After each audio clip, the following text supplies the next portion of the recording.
हाँ तो नमस्कार प्यारे बच्चों, कैसे हो आप सभी लोग। उम्मीद करता हूँ कि बहुत अच्छे होंगे।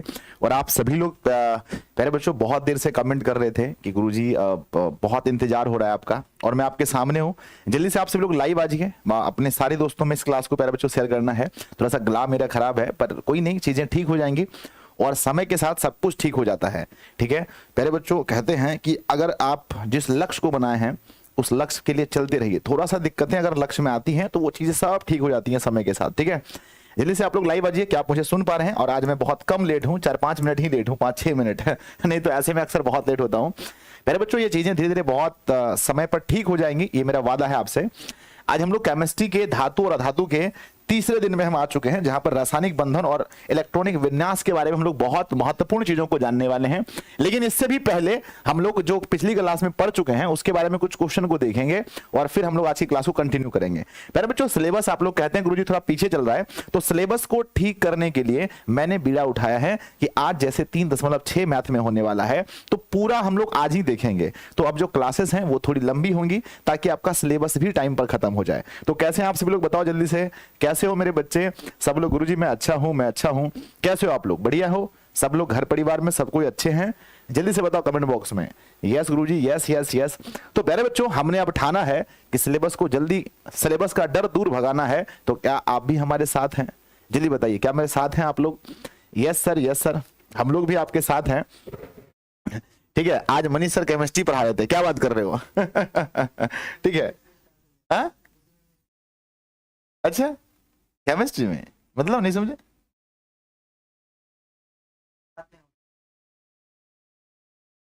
इसी में?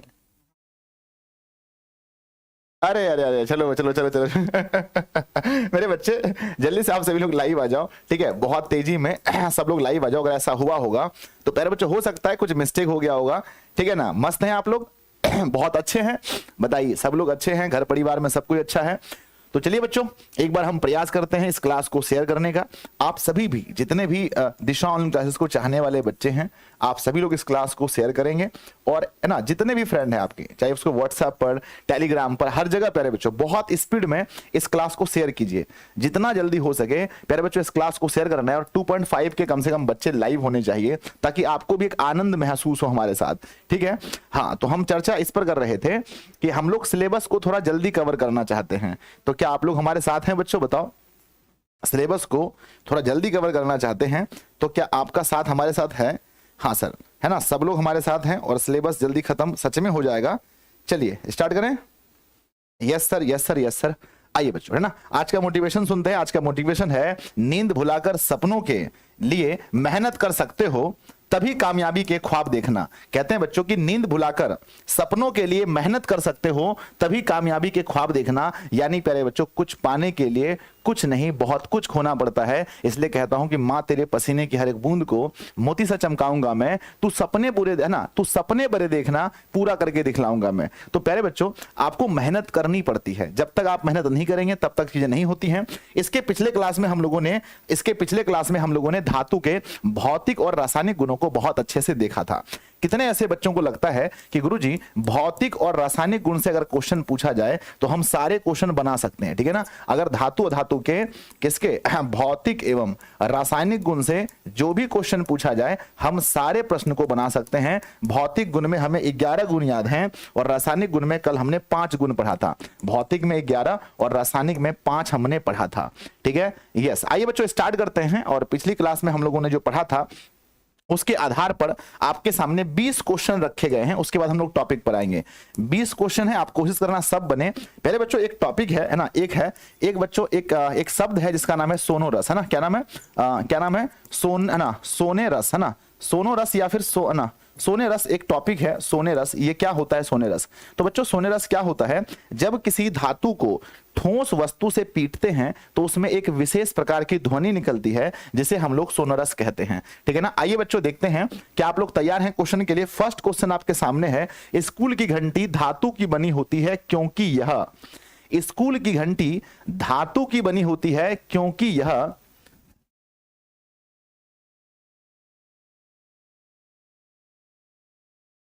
स्कूल की घंटी धातु की बनी होती है क्योंकि यह बच्चों, ऑप्शन ए है ना, ऑप्शन ए सोनो रस है, क्योंकि यह चालक है, क्योंकि यह तन्य है, क्योंकि यह आघातवर्धनीय है? क्या रीजन है? आपको बताना है कि कौन सा ऐसा रीजन है जिसकी वजह से स्कूल की घंटी धातु की बनी होती है।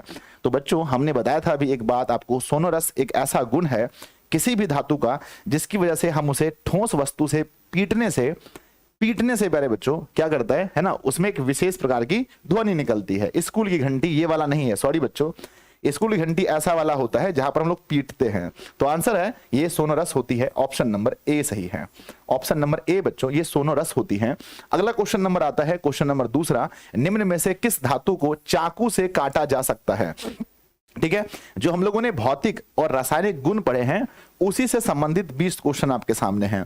कहते हैं निम्न में से किस धातु को चाकू से आसानी से काटा जा सकता है?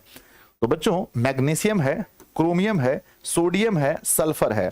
तो आप सभी लोग जानते हैं कौन सी ऐसी धातु है जिसको आसानी से हम काट सकते हैं। तो बच्चों आंसर है हमारा सोडियम, ऑप्शन नंबर सी सही है। अगला क्वेश्चन नंबर तीसरा है, शुद्ध रूप में धातु की सतह चमकदार है, यह धातु के किस गुण धर्म को प्रदर्शित करता है? ठीक है ना, अगर जो भी धातु है वो बच्चों शुद्ध रूप में चमकदार होता है और ये धातु के किस गुण को प्रदर्शित करता है आपको ये बताना है। ठीक है, तो मुझे पूरा भरोसा है आपके ऊपर कि आप सही उत्तर बताओगे। बच्चों क्या हम इसे धात्विक चमक कहते हैं, क्या हम इसे आघात वर्धनीयता कहते हैं, क्या हम इसे धातु की चालकता कहते हैं या धातु की सक्रियता कहते हैं? तो बच्चों धातु में एक विशेष प्रकार की चमक पाई जाती है जिसे हम लोग धात्विक चमक कहते हैं। ये मैंने आपको पढ़ाया है, ऑप्शन नंबर ए सही है कि हम इसे धात्विक चमक कहते हैं, ऑप्शन नंबर ए। पहले बच्चों आपसे एक सवाल है कि इसे हम लोग धात्विक चमक कहते हैं। क्वेश्चन नंबर चौथा आता है, कौन सा अधातु कमरे के तापमान पर तरल अवस्था में पाया जाता है?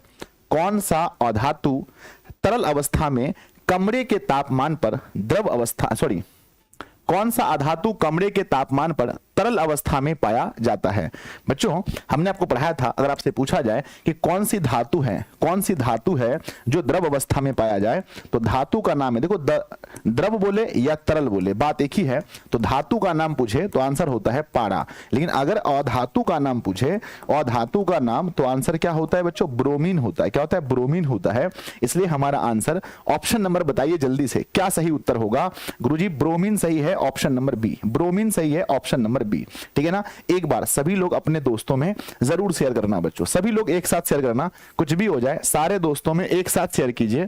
ठीक है, ताकि जो छात्र नहीं जुड़ पाए हैं सब लोग एक साथ जुड़ सकें। Yes sir, yes please fast. Next question आता है हमारा 5, धातुओं को बिना पीट कर पतली चादरें बनाई जा सकती हैं, इस गुण को क्या कहते हैं? धातुओं को पीट कर पतली चादर बना सकते हैं, इस गुण को हम क्या कहते हैं? बहुत तेजी में देखेंगे क्योंकि हमें पढ़ना भी है। तो बच्चों इस गुण को हम लोग कहते हैं चादर बना सकते हैं, इस गुण को हम लोग आघात वर्धनीयता कहते हैं। और पीट कर बच्चों एक तार का रूप दे सकते हैं, तार का रूप दे सकते हैं, जिसे हम लोग क्या कहते हैं? तन्यता कहते हैं। ठीक है ना, अगला क्वेश्चन आता है 5वां, निम्नलिखित में से कौन सी अधातु है? हाइड्रोजन है, जिंक है, मैग्नीशियम है, उसके बाद आयरन है। पहले बच्चों आप बताइए इसमें कौन सी अधातु है? ठीक है ना, अगर आप देखेंगे तो यहां पर, तो पहले बच्चों कहते हैं कि इसमें से कौन सा अधातु है? ठीक है, मैग्नीशियम है, आयरन है, जिंक है। ठीक है, जिंक बोले तो जस्ता, जिंक बोले तो जस्ता, ठीक है ना, जस्ता। और ये क्या है बच्चों? मैग्नीशियम है, ये आयरन है, ये हाइड्रोजन है। तो कौन सा अधातु है ये आपको बताना है। तो बच्चों ऑप्शन नंबर ए हाइड्रोजन क्या है? हाइड्रोजन की बात करते हैं तो हाइड्रोजन क्या है ना, हाइड्रोजन इसके बाह्यतम कक्ष में 1 इलेक्ट्रॉन है ना, होना ना, लेकिन बच्चों क्या है? हाइड्रोजन क्या है? अधातु और धातु दोनों के गुण है इसमें, है ना, दोनों के गुण हैं। ठीक है बच्चों, तो ऑप्शन नंबर क्या होगा? ए सही होना चाहिए, ए, ऑप्शन नंबर ए सही है, हाइड्रोजन। ठीक है, नेक्स्ट क्वेश्चन आपके सामने आता है, निम्न में से कौन सी धातु तार के रूप में उपलब्ध है? कौन सी ऐसी धातु है जो तार के रूप में उपलब्ध है? पहला बच्चों देखिए कॉपर, मैग्नीशियम, कैल्शियम, लेड। अब बताओ कौन सी ऐसी धातु है जो तार के रूप में उपलब्ध है? तो आप कहोगे सर ये हमारे तार के रूप में नहीं है, ना तो मैग्नीशियम है, ना तो कैल्शियम है, ना तो लेड है, लेकिन कॉपर का तार आप लोगों ने देखा होगा जिसको हिंदी में हम लोग तांबा कहते हैं। क्वेश्चन नंबर 8वां आपके सामने, कौन सी धातु जिसका दहन चमकदार श्वेत ज्वाला के साथ संपन्न होता है? यानी जिसको जलाने पर हमारे चमकदार श्वेत दहन निकलते हैं, जलाने पर चमकदार श्वेत दहन निकलते हैं। किसको जलाने पर? पहला है पोटेशियम, कैल्शियम, मैग्नीशियम और एल्यूमिनियम। तो आपने देखा होगा बच्चों कि जब हम लोग मैग्नीशियम का दहन करते हैं तो वहां से चमकदार श्वेत ज्वाला निकलता है, श्वेत ज्वाला निकलता है। मैग्नीशियम फीता का जलना बच्चों, और ये रासायनिक अभी है ना, रासायनिक परिवर्तन है, कई बार पूछा गया है। क्वेश्चन नंबर 9 है, इनमें से कौन सी अधातु चमकीली होती है? ये मैंने बताया है, कौन सी ऐसी अधातु है बच्चों जो चमकीली होती है, ये आपसे पूछा गया है। जल्दी से इसका आंसर बताएंगे तो आप कहेंगे सर सल्फर एक अधातु है लेकिन चमकीली नहीं है, कार्बन है, आयोडीन है और ब्रोमीन है। मैंने आपको दो अपवाद बताए थे, दो अपवाद मैंने बताए थे। पहला तो मेरे बच्चे आयोडीन मैंने बताया था कि आयोडीन एक ऐसा धातु है जो चमकीला है, और दूसरा हीरा, दो ही है इसमें, तो आयोडीन आपका ऑप्शन है, option number C. Next question number आता है, ग्रेफाइट कार्बन का एक अप्रूफ है जो, ग्रेफाइट कार्बन का एक अप्रूफ है जो, इसके बारे में भी हम लोगों ने चर्चा किया था। ग्रेफाइट कार्बन का अपरूप है जो मुलायम होता है, कठोर होता है, द्रव होता है या गैस होता है? बच्चों ग्रेफाइट देखो कार्बन का अप्रूफ है, लेकिन ये देखो कार्बन के दो अप्रूफ है, अगर आप पढ़ेंगे तो कार्बन के मुख्य दोनों अप्रूफ देखेंगे, हीरा और ग्रेफाइट है, तो बहुत सारा हीरा और ग्रेफाइट। जबकि बच्चों हीरा क्या है, हीरा क्या है, कठोर है, हीरा सबसे ज्यादा कठोर पदार्थ है दुनिया में, लेकिन ये क्या है, मुलायम पदार्थ है, तो ऑप्शन नंबर ए सही है, मुलायम। नेक्स्ट देखते हैं, निम्नलिखित में से किसे चाकू से काटा जा सकता है? किसे चाकू से काटा जा सकता है बच्चों? लिथियम को, कैल्शियम को, कॉपर को, आयरन को। तो आपने पढ़ा था तीन चीजें, लिथियम पढ़ा था, पोटेशियम पढ़ा था और सोडियम पढ़ा था। तीन ऐसी चीजें हैं जिसको हम लोग चाकू से आसानी से काट सकते हैं। लिथियम है, पोटेशियम है, लिथियम है, पोटेशियम है और उसके बाद सोडियम है। तो प्यारे बच्चों यहां सही उत्तर क्या होगा? Lithium is right answer of this question. Next question आता है, निम्नलिखित में से कौन सा उपधातु है? अब आपको देखकर बताना है कौन सा उपधातु है। प्यारे बच्चों सिलिकॉन है, गैलिनियम है, ये बहुत सारे उपधातु हैं। आप बताइए इसमें कौन सा उपधातु है? ठीक है ना, तो जिंक तो है नहीं, है ना, कैल्शियम तो है नहीं, कार्बन तो अधातु है, तो बच्चों गैलिनियम जो है जी ये हमारा उपधातु है, ऑप्शन नंबर सी बच्चों, उपधातु है जो अर्धचालक होते हैं। क्या है? उपधातु है। नेक्स्ट क्वेश्चन की बात करते हैं, अगला क्वेश्चन नंबर 13 देखेंगे। हीरा और ग्रेफाइट विद्युत के, है ना, विद्युत के सूचना, हीरा और ग्रेफाइट में कौन विद्युत के सुचालक है? हीरा और ग्रेफाइट में विद्युत के सुचालक कौन है बच्चों? जल्दी से बताएंगे। तो गुरुजी विद्युत के सुचालक पूछा गया है, तो हीरो है ना, हीरा तो विद्युत के कुचालक हैं, हीरा क्या है, कुचालक हैं। पर बच्चों हीरा और ग्रेफाइट दोनों हो ही नहीं सकते ना, ग्रेफाइट विद्युत के सुचालक हैं, option number C graphite. Next question number आता है, हीरा का गलनांक तथा क्वंथनांक होता है। क्या बच्चों? हीरा का गलनांक, इन हीरा जो है उसको गलाना बहुत आसान है, क्या उसको पिघलाना बहुत आसान है? जल्दी से बताइए, है ना सर। इलेक्ट्रॉनिक विन्यास निकालना सिखाएंगे, हाँ बच्चों आज वो सब कुछ होगा, ठीक है ना, इस क्लास में। चलिए, तो कहते हैं हीरा का जो गलनांक है तथा उसका क्वंथनांक है वो बहुत हाई होता है, बहुत हाई। हीरा को गलाना या हीरा को पिघलाना ये कोई आम बात नहीं है, बहुत मुश्किल है, ठीक है ना। नेक्स्ट क्वेश्चन आपके सामने आता है, लोहे की परमाणु संख्या कमेंट बॉक्स में लिखिएगा कितनी होती है, ये सब कुछ आपने पढ़ा था। लोहे की परमाणु संख्या बच्चों, तो लोहे की परमाणु संख्या 26 होती है, ऑप्शन नंबर बी सही है। अगला क्वेश्चन आपके सामने है, 1 ग्राम सोने से 2 किलोमीटर लंबी तार खींची जा सकती है, धातु के इस गुण धर्म को क्या कहते हैं?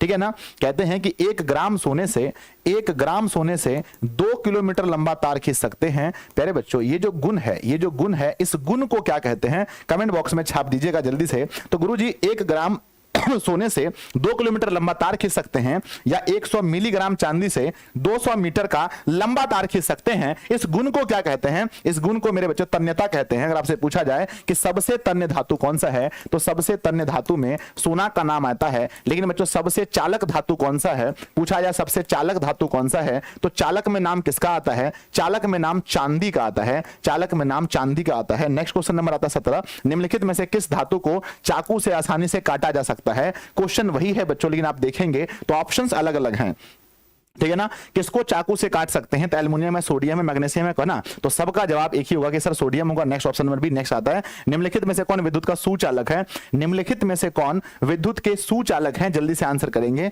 तो मेरे बच्चे सुचालक की बात कही गई है, तो सल्फर है, क्लोरीन है, ग्रेफाइट है और आयोडीन है।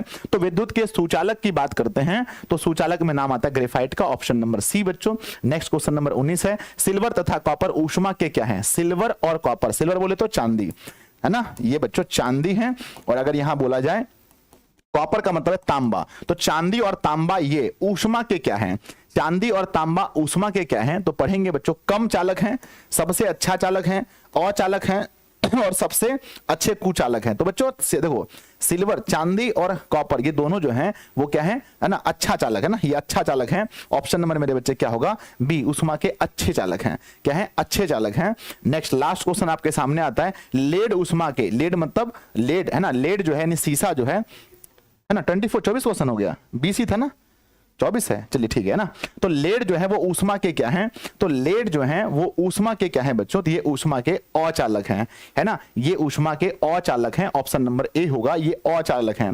सॉरी बच्चों, 4 और क्वेश्चन है तो उसको भी ध्यान से देखना। नेक्स्ट आता है बच्चों की धातुएं ऊष्मा तथा विद्युत की होती हैं। धातु जो है वो ऊष्मा और विद्युत की क्या होती हैं, जल्दी से बताना कमेंट बॉक्स में। तो धातुएं जो होते हैं ऊष्मा और विद्युत के चालक होते हैं, ऑप्शन नंबर बी सही है। अगला बच्चों, धातुएं जल से अभिक्रिया करके कौन सी गैस देते हैं। कल आप लोगों ने पढ़ा था कि जितने भी धातुएं होते हैं वो जल से अभिक्रिया करके कौन सी गैस छोड़ते हैं, ठीक है। तो जितनी भी धातुएं हैं वो जल से अभिक्रिया करते हैं बच्चों, तो कल आपने पढ़ा था कि करने के बाद हाइड्रोजन गैस मुक्त करते हैं, ऑप्शन नंबर बी सही है। एक ना, धातु के ऑक्साइड जल में घुलकर क्या बनाते हैं, ध्यान रखिएगा। सबसे पहले धातु जो होते हैं उसके ऑक्साइड, ध्यान दीजिएगा, धातु के जो ऑक्साइड होते हैं, धातु के ऑक्साइड जो हैं वो भस्मीय होते हैं। कैसे होते हैं, भस्मीय होते हैं।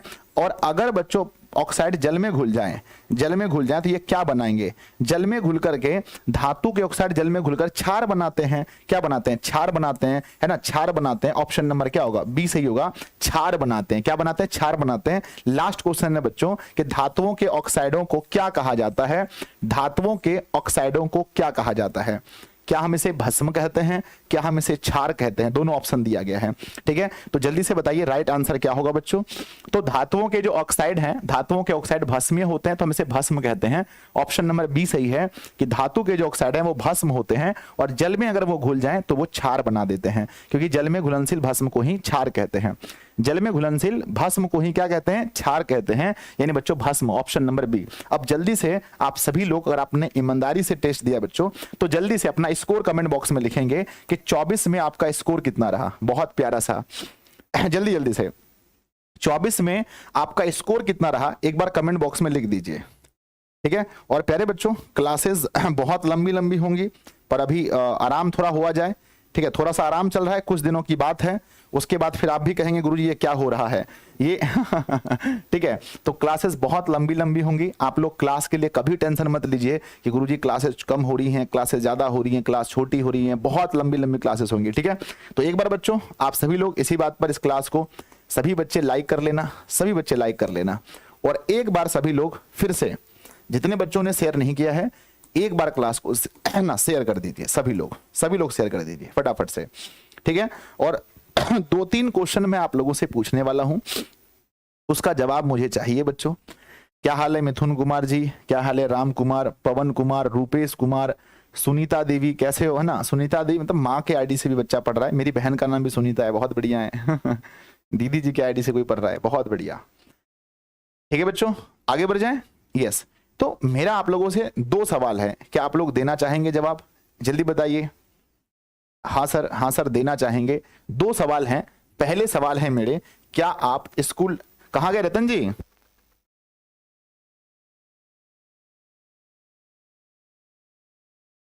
क्या आप बच्चों स्कूल डेली जाते हैं, बोल कीजिए, क्या आप स्कूल डेली जाते हैं, डेली जाते हैं बच्चों क्या आप स्कूल डेली जाते हैं, पहला क्वेश्चन है, इसका जवाब मुझे चाहिए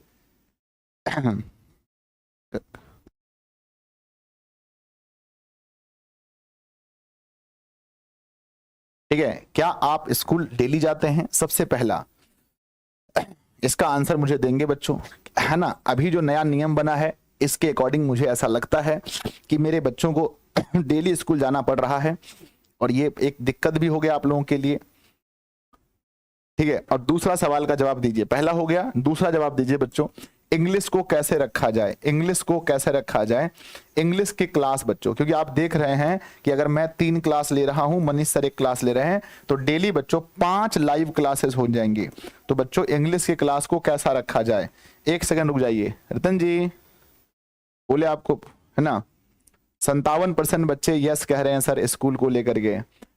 हाँ चलिए आइए, इंग्लिश की क्लास मेरे बच्चों कैसे रखा जाए, प्लीज आप लोग बताइए, प्लीज प्लीज इंग्लिश की क्लास को कैसा रखा जाए। रुक जाओ मैं पोल करता हूं। ऑप्शन ए में बच्चों लाइव, ठीक है। लो कम्युनिटी पोस्ट में आपके सामने गया है, इसका रिजल्ट दीजिए मुझे बच्चों। मैं चाहता हूं कि लाइव क्लासेस अगर कम रहे, लाइव क्लासेस कम रहे तो आपके गुरुजी और क्लास बढ़ाने वाले हैं, आपके गुरुजी और क्लास बढ़ाने वाले हैं, क्योंकि आपके गुरुजी अब एसएसटी वाले सेक्शन में भी आ रहे हैं। बांटो मिठाई सबको, एक बार खुशी का माहौल फिर से होना चाहिए कि आपके गुरुजी फिर से आ रहे हैं। किस सेक्शन में, जल्दी बताओ, है ना, किस सेक्शन में आ रहे हैं? तो मेरे बच्चे आपके गुरुजी एसएसटी वाले सेक्शन में भी आ रहे हैं।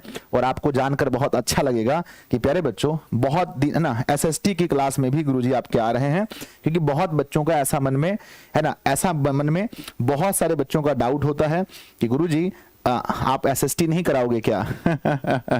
बच्चों मैं एसएसटी स्टार्ट मेरी जो क्लास होगी बच्चों काफी लंबी लंबी क्लास होगी, और मैं जब एसएसटी क्लास में आऊंगा तो एक दिन में एक चैप्टर कम से कम पढ़ाऊंगा। और अगर कितने बच्चे चाहते हैं कि मैं एसएसटी पढ़ाऊं? हंस दो, अरे हंस दो, तू हंस, तू मुस्कुरा, तू रोना कम कर दे, है ना। और अगर आपका ये भाई जिंदा है ना आपका ये गुरुजी जिंदा है ना, तो जिंदगी की नाक में दम कर देगा, ये बात का मेरा वादा है, ठीक है। तो मेरे बच्चे एसएसटी में, एसएसटी मुझे जो पढ़ाना बहुत अच्छा लगता है, और आप लोग बच्चों पहले पढ़ ही चुके हैं तो बहुत आनंद आने वाला है, इसलिए थोड़ा टाइम मेरे लिए रखिएगा, ठीक है ना। और मेरे बच्चे पता है आपको आपदा से कितने नंबर का क्वेश्चन आता है? बताओ, आपदा प्रबंध से कितने नंबर का क्वेश्चन आता है? तो मेरे बच्चे आप बोलोगे गुरुजी आपदा प्रबंध से कम 6 अंक का क्वेश्चन आता है। बोलो हाँ या ना, 6 अंक। और मैं बोलूं बच्चों कि ये 6 अंक तुम्हें मैं एक क्लास में दिलवा सकता हूं। कितने बच्चों को भरोसा हो रहा है? थोड़ा बहुत कफ जम गया अंदर। डॉक्टर ने बताया कि भैया तुम्हारा खांसी बहुत है। मैंने, डॉक्टर साहब ने बोला थोड़ा रेस्ट कर लो। मैंने बोला 5 क्लासेस होती हैं, 4 हो सकता है, रेस्ट कैसे होगा? ठीक है। तो बच्चों 6 अंक का आपदा आता है, और ये बच्चों एक क्लास में खत्म होगा। एक क्लास में, बस खाली खांसी से ना, एक क्लास में आपदा पूरा खत्म। कितने घंटे पढ़ाएंगे गुरुदेव? कितने घंटे पढ़ाएंगे? 5 घंटे। 5 घंटे एक क्लास में, 5 घंटे में पूरा पूरा पूरा ये खत्म हो जाएगा, ठीक है। 5 से 6 घंटे में ये पूरा खत्म हो जाएगा। एक बार में पढ़ाएंगे, एकदम मैराथन क्लास, कम से कम 2-3 लाख बच्चे बाद में देख लेंगे। ठीक है, बस थोड़ा सा इसको ठीक होने दो। अभी ना बहुत बुढ़वा की तरह खांस खांस करते रहते हैं हम, क्या हो गया पता नहीं। ठीक है, आ जाओ। हाँ ठीक है ठीक है, आ जाओ, स्टार्ट करें। तो कल हम लोग जहां तक पढ़ चुके थे उसके आगे आज पढ़ना है। कल जहां तक पढ़ चुके थे उसके आगे आज पढ़ना है। तो मेरे बच्चे आज हम लोग बेसिकली जो पढ़ने वाले हैं, आइए हम उस पर चर्चा करते हैं। मेरे बच्चों आप देखेंगे ये है आपके सामने, अरे कहाँ चले गए, ये है प्यारे बच्चों केमिस्ट्री। और केमिस्ट्री में आज हम लोग पढ़ने वाले हैं भौतिक और रासायनिक गुण तो हो ही गया बच्चों, ठीक है ना।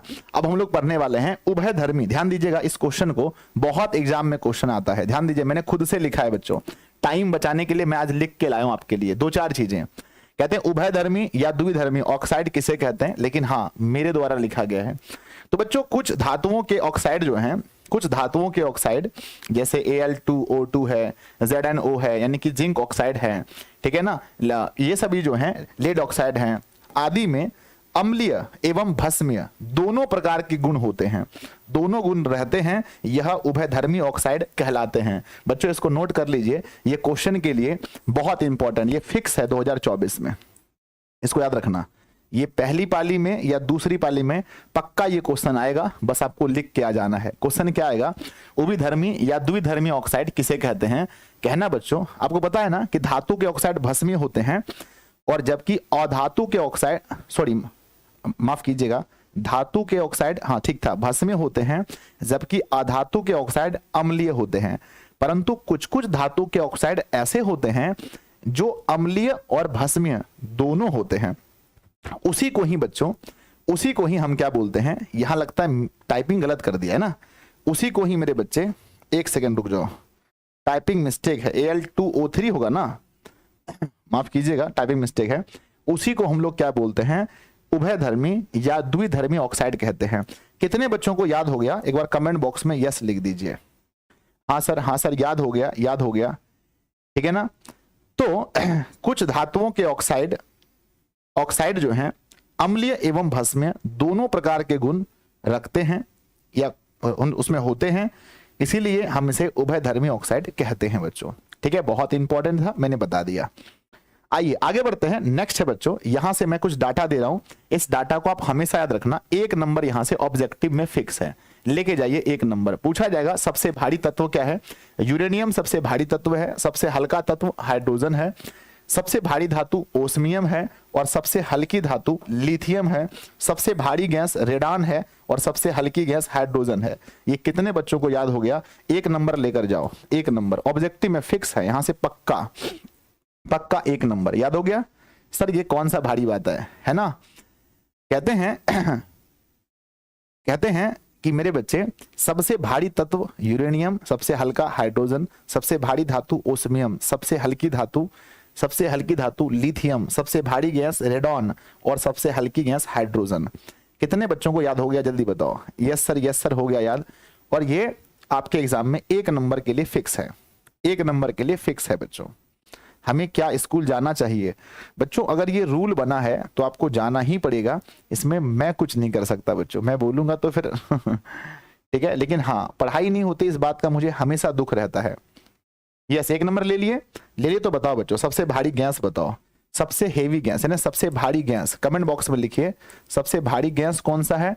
और बच्चों सबसे हल्की धातु है ना, हल्की धातु कमेंट बॉक्स में लिख दिया अगर याद हो गया तो। सबसे भारी गैस कौन सा है और सबसे हल्की धातु कौन सी है? तो सबसे भारी गैस क्या नाम बोला जाए तो रेडॉन गैस बच्चों सबसे भारी है, रेडॉन गैस सबसे भारी है। और सबसे हल्की धातु का नाम बोले तो लिथियम जो है ये सबसे हल्की धातु है, लिथियम सबसे हल्की धातु है। आइए बच्चों कहते हैं अक्रिय गैस के बारे में। आप लोगों ने भी कमेंट बॉक्स में खूब लिखा था गुरुजी अक्रिय गैस क्या होता है, अक्रिय गैस किसे कहते हैं?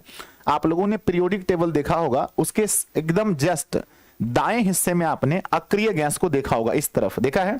बताओ देखा है या नहीं देखा है? कमेंट बॉक्स में बताइए। हाँ सर देखा है, ये 18वें वर्ग में रहता है। अक्रिय जो है ये कहाँ रहता है, कौन से वर्ग में? तो 18वें वर्ग में आपने यहाँ पर कुछ गैस को देखा होगा, जिसे हम लोग बच्चों अक्रिय गैस कहते हैं। आप ये बताओ अक्रिय का दूसरा नाम क्या है? अक्रिय का नाम दूसरा है बच्चों निष्क्रिय। ये है ना, ये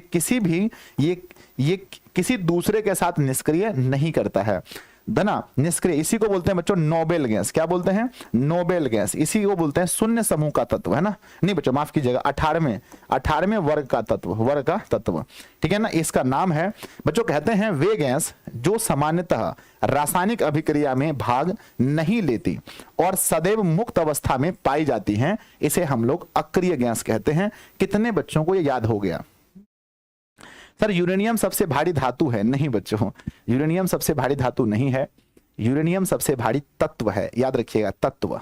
यूरेनियम सबसे भारी तत्व है, ठीक है ना? सर आप खुद से लिख के पढ़ाइए। अरे मैं लिख के पढ़ाऊंगा मेरे बच्चे, मैंने आप लोगों का समय बचाने, ये कुछ फैक्ट है, इसलिए मैं अगर कोई चीज पढ़ाऊंगा तो मैं लिख के बताऊंगा। ये कुछ फैक्ट है तो मैं सोचा कि चलो टाइम बच जाए आपका। बढ़ जाए आगे। यस बच्चों अक्रिय गैसों की संख्या कितनी है? इसकी संख्या कितनी है बताओ? तो कहते हैं कि इसकी है ना, इसकी संख्या बच्चों 6 है ना? इसका ट्रिक हमने लिखा है, इसका ट्रिक बच्चों हमने लिखा है, क्या लिखा है? ही नी अर कर एक्स रन। कहते हैं सचिन ने तो अपने जीवन में 10,000 रन बनाए, 10 लाख रन बनाए, जो भी बनाए मान के चलो, लेकिन एक खिलाड़ी है जिसका नाम है हीनी अरकर। क्या नाम है इसका? ट्रिक बताओ। एक खिलाड़ी है जिसका नाम है हीनी अर कर, और उन्होंने कितने रन बनाए? कमेंट बॉक्स में लिखिएगा जल्दी से।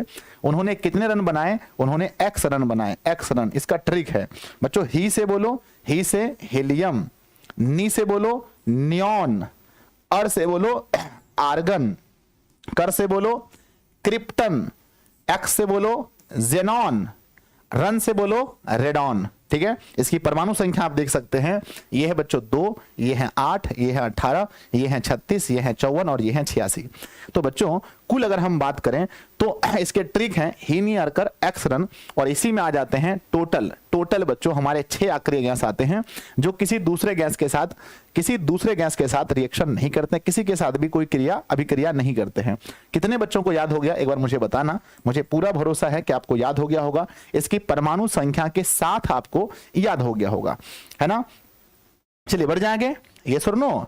यस सर, ठीक है ना, बताना एक बार। है ना, क्या नाम है? हेलियम है, नियॉन है, आर्गन है, क्रिप्टन है, जेनॉन है, रेडॉन है, और यही सबसे भारी गैस है रेडॉन बच्चों। ठीक है, आगे बढ़ते हैं। नेक्स्ट हमारे पास है धातु और अधातु के बीच में अभिक्रिया। कभी आपने सोचा है कि अगर एक आपके पास धातु हो और एक आपके पास अधातु हो और दोनों के बीच अगर अभिक्रिया हो जाए तो क्या होगा? क्या आपने कभी सोचा है?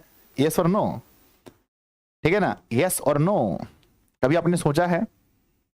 तो बच्चों देखो, अगर धातु अधातु से अभिक्रिया करता है तो ये हमेशा आयनिक यौगिक बनाएगा। इसको याद रखना, बहुत इंपॉर्टेंट है, बहुत इंपॉर्टेंट है। धातु अगर अधातु के साथ अभिक्रिया करता है तो ये आयनिक यौगिक बनाता है, जबकि अधातु अधातु के साथ क्रिया करता है तो यह सहसंयोजक यौगिक बनाता है, ठीक है ना, सहसंयोजक यौगिक बनाता है। लेकिन बच्चों धातु और धातु में कभी अभिक्रिया नहीं होता है। तो याद रखना कि धातु और अधातु में कभी कोई अभिक्रिया नहीं होता है। एग्जाम में आपसे पूछा जाएगा कि जब धातु और अधातु अभिक्रिया करते हैं तो क्या बनाते हैं, तो कहना बच्चों धातु और अधातु करेंगे तो आयनिक बनेगा। अब ये आयनिक क्या होता है और सहसंयोजक यौगिक क्या होता है, आगे हम लोग सीखने वाले हैं, ठीक है बच्चों। तो कितने ऐसे बच्चे हैं जिनको ये याद हो गया है ना? सर हम याद कर लिए कि सर देखो, अगर धातु है ना, धातु के साथ में धातु अभिक्रिया करता है, ये अभिक्रिया होगा क्या? नहीं होगा सर, कभी नहीं होगा। अगर मेरे बच्चे धातु के साथ में अधातु अभिक्रिया करता है तो क्या होगा? सर अगर धातु के साथ में अधातु करता है तो कैसा यौगिक बनेगा? तो सर आयनिक बनेगा। क्या बनेगा? आयनिक बनेगा। जा रहे हैं आराम से, अच्छे से, टाइम से, ठीक है ना। और मेरे बच्चे आगे अगर हम देखते हैं अधातु के साथ में अधातु अभिक्रिया करते हैं तो क्या बनेगा? तो कहते हैं कि दोनों सहायता कर रहे हैं तो यह बनेगा सहसंयोजक। क्या बनेगा? सहसंयोजक बनाएगा, सहसंयोजक बनाएगा, ठीक है ना। तो कितने ऐसे बच्चे हैं जिसको ये वाला टॉपिक समझ में बहुत अच्छे से आ गया, चाहे उभयधर्मी हो, है ना। आज हमने जो जो पढ़ाया बच्चों, चाहे बात उभयधर्मी की हो, उभयधर्मी की हो तो उभयधर्मी आपको समझ में आ गया। चाहे बात प्यारे बच्चों अक्रिय गैस की हो, अक्रिय गैस समझ में आ गया। चाहे बात प्यारे बच्चों धातु और अधातु के बीच में रिएक्शन की हो, क्या ये बात समझ में आ गया? तो मुझे बताइए हाँ सर, आगे बढ़ा जाए। तो आगे बढ़ते हैं, आगे बढ़ जाए। यस यस, बिल्कुल समझ गए। नेक्स्ट आगे बढ़ते हैं बच्चों। नेक्स्ट हमारा समझना है इलेक्ट्रॉन बिंदु संरचना क्या है। ये बहुत इंपॉर्टेंट है, इलेक्ट्रॉन बिंदु संरचना। इलेक्ट्रॉन बिंदु संरचना को समझने से पहले बच्चों आपको थोड़ा सा और डिटेल में समझना पड़ेगा। कहते हैं किसी भी रासायनिक बंधन के बनने में परमाणु के बाह्यतम कक्षा के इलेक्ट्रॉन ही भाग लेते हैं। ये बात आप जानते हैं। जब दो परमाणु आपस में मिलते हैं बच्चों, मिल करके अणु या कोई यौगिक बनाते हैं तो उसमें कौन भाग लेते हैं? आपसे ऑब्जेक्टिव में पूछा जाता है कि जब रासायनिक बंधन बनता है तो उसमें कौन से परमाणु भाग लेते हैं? तो किसी भी रासायनिक बंधन के बनने में परमाणु के बाह्यतम कक्षा के इलेक्ट्रॉन ही भाग लेते हैं। बाह्यतम कक्षा के इलेक्ट्रॉन ही भाग लेते हैं। ये चीज आपको याद रखना है कि बाह्यतम कक्षा के इलेक्ट्रॉन ही भाग लेते हैं। अब मैं आपसे पूछूंगा बच्चों, मेरे पास एक तत्व है ऑक्सीजन, इसके बाह्यतम कक्षा में कितने इलेक्ट्रॉन हैं? आप बताइए। ऑक्सीजन के बाह्यतम कक्षा में कितने इलेक्ट्रॉन हैं? अगर जो बताएगा उसको 500 रुपए इनाम है। जल्दी बताओ। बाह्यतम कक्ष में यानी ऑक्सीजन के। आप कहेंगे सर आप लगता है नहीं पढ़े हैं। सर क्या नहीं पढ़े हैं? सर देखिए, कोई भी परमाणु होता है ना, उसका अगर हम लोग बनाते हैं तो इस प्रकार से उसका होता है बच्चों। नाभिक के बाद इस प्रकार से कक्ष होते हैं। परमाणु के कक्ष इस प्रकार से होते हैं, कक्षा होते हैं। तो सबसे पहले ये हमारा नाभिक है, तो सबसे पहले होता है के, ये वाला कक्ष को के, एल, एम, एन, आगे ओ और पी, इस प्रकार से हमारा कक्षा बना होता है। तो बच्चों अगर हम लोग देखते हैं तो है ना, तो ऑक्सीजन जो है इसकी परमाणु संख्या अगर आपने याद किया होगा, अगर आपने ऑक्सीजन की परमाणु संख्या पीरियोडिक टेबल में याद किया होगा तो ऑक्सीजन की परमाणु संख्या 8 होती है। हाइड्रोजन से हम लोग शुरू करते हैं, hydrogen, helium, lithium, beryllium, boron, carbon, nitrogen और ऑक्सीजन। ऑक्सीजन 8वें नंबर पर आता है। तो मेरे बच्चे अब ये बताओ सबसे पहले के कक्ष में, ये जो हमारे कक्ष आपने बनाए हैं, ये जो आपने कक्ष बनाया है के, एल, एम, एन, के कक्ष में अधिकतम कितने इलेक्ट्रॉन रह सकते हैं के कक्ष में? तो आप कहेंगे सर इसका फॉर्मूला होता है, इसका फॉर्मूला होता है, इसमें अधिकतम, कोष में अधिकतम इलेक्ट्रॉन की संख्या निकालने का फॉर्मूला होता है 2n स्क्वायर।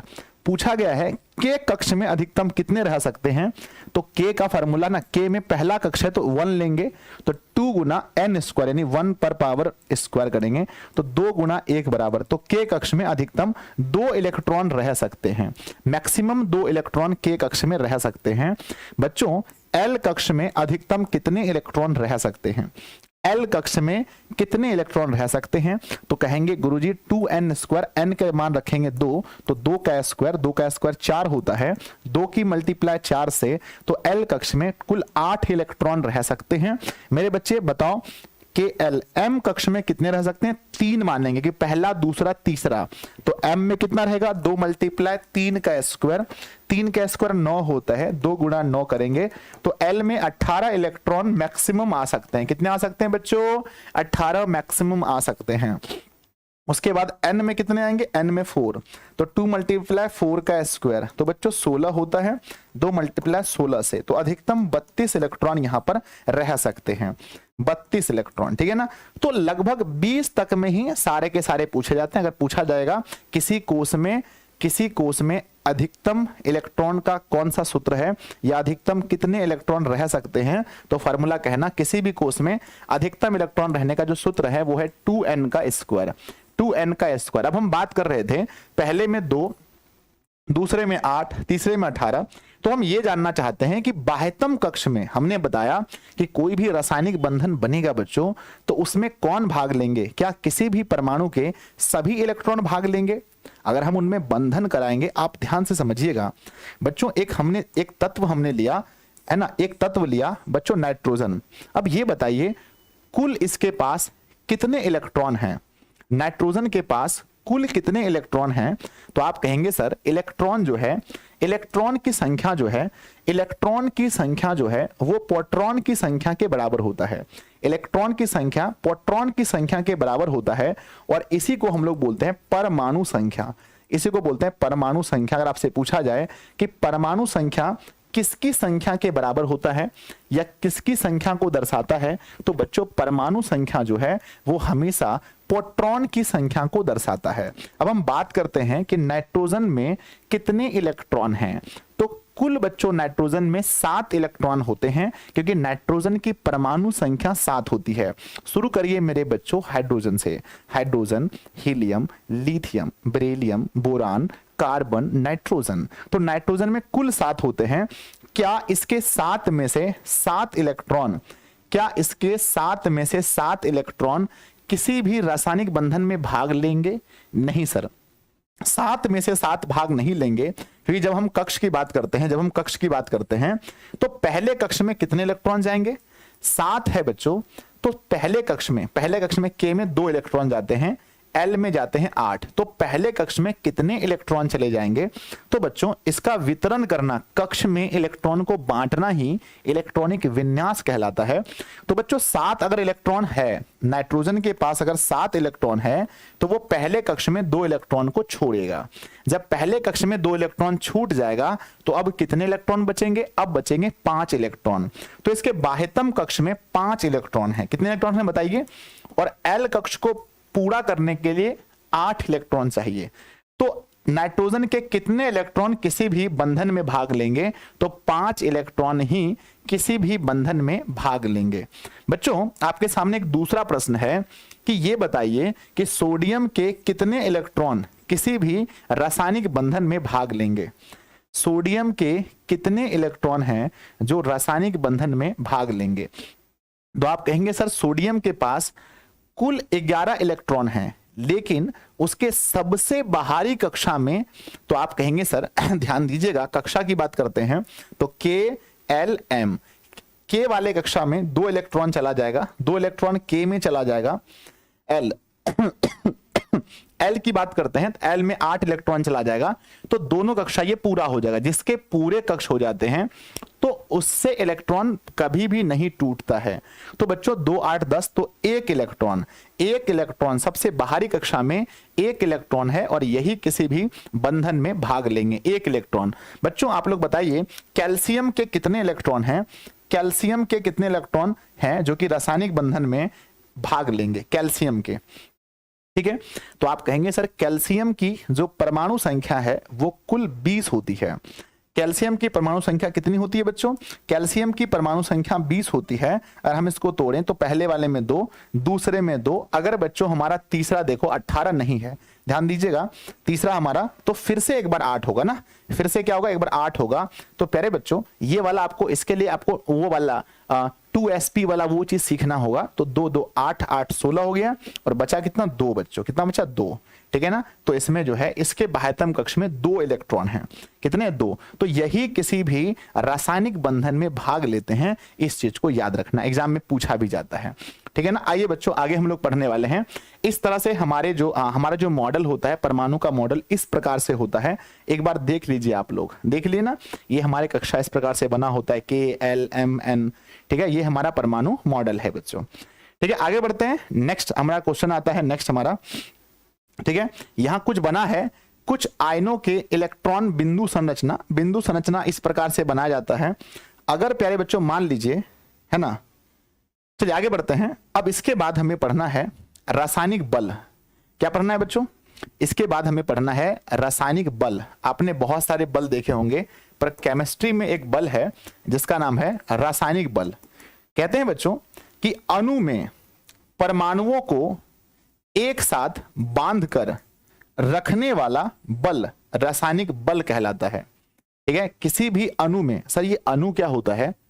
पहले बच्चों, परमाणु 2 या 2 से अधिक परमाणु मिलकर या 2 या 2 से अधिक तत्व मिलकर अणु बनाते हैं।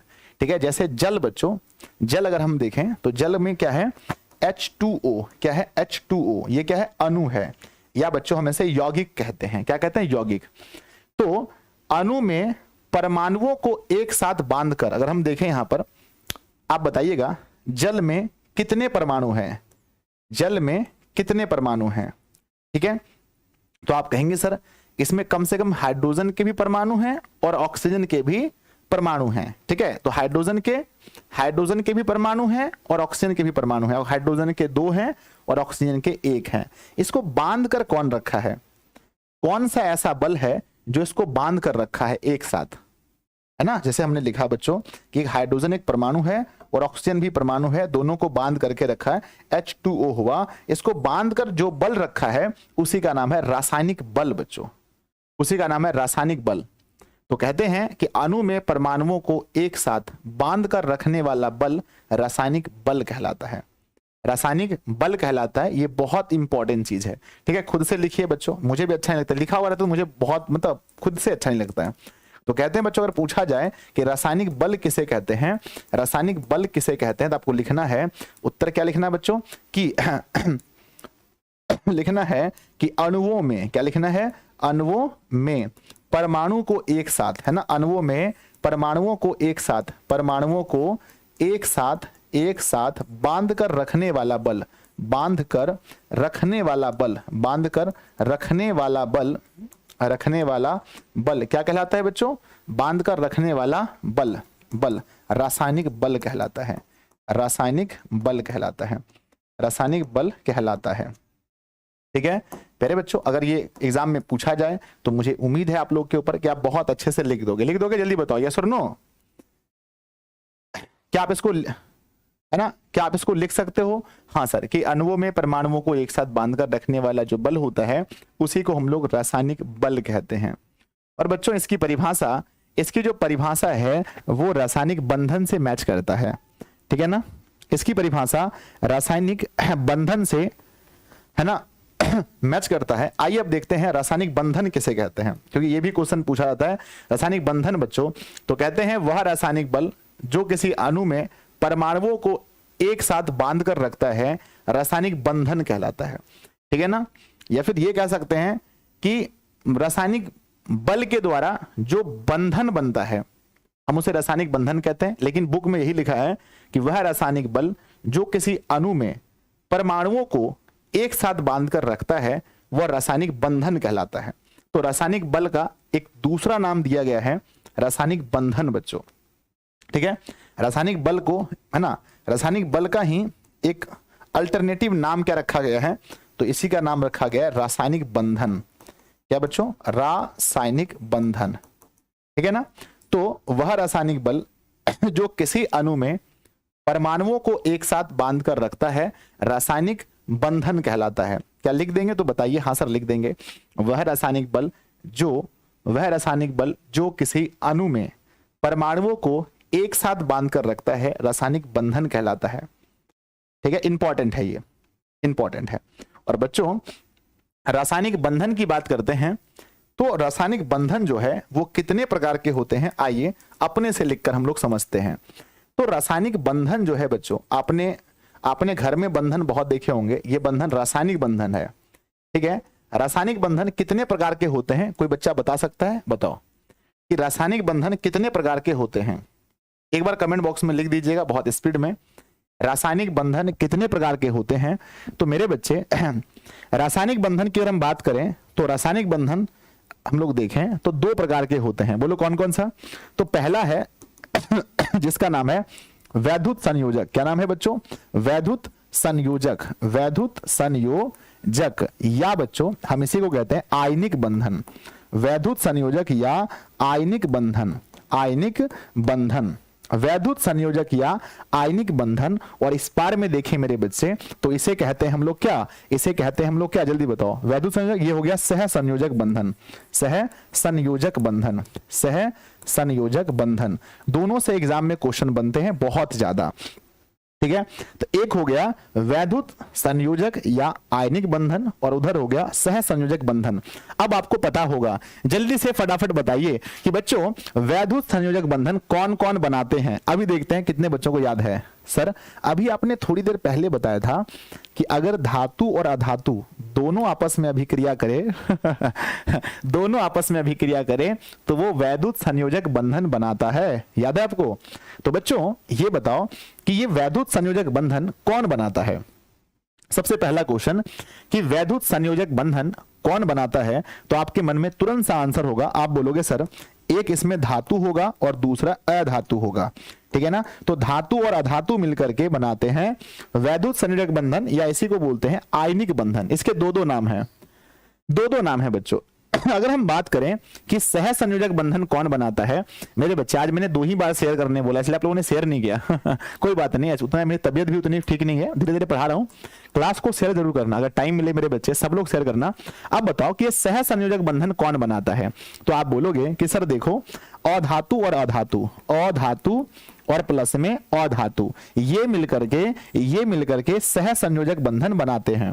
बच्चों अगर मैं आपसे पूछूं कि धातु धातु, आप बोलोगे सर क्या बात कर रहे हो, मरवाओगे क्या? धातु धातु में बंधन बन ही नहीं सकता, ये जो है ना दिस इज नॉट पॉसिबल, क्योंकि वो बच्चों अभिक्रिया आपस में करते ही नहीं है, है ना। तो हमने आपको बताया कि धातु और अधातु के बीच में बंधन होता है, वो बच्चों अधातु अधातु के बीच में होता है। दूसरी बात बताना है आपको कि ये जो वैद्युत संयोजक बंधन होता है इसमें बच्चों देखो 2 चीज होता है, एक होता है त्याग और एक होता है साझा। कितने बच्चे दोनों शब्दों में अंतर समझते हैं? देखो एक है बच्चों त्याग और एक होता है साझा, दोनों में कितने बच्चे अंतर समझते हैं?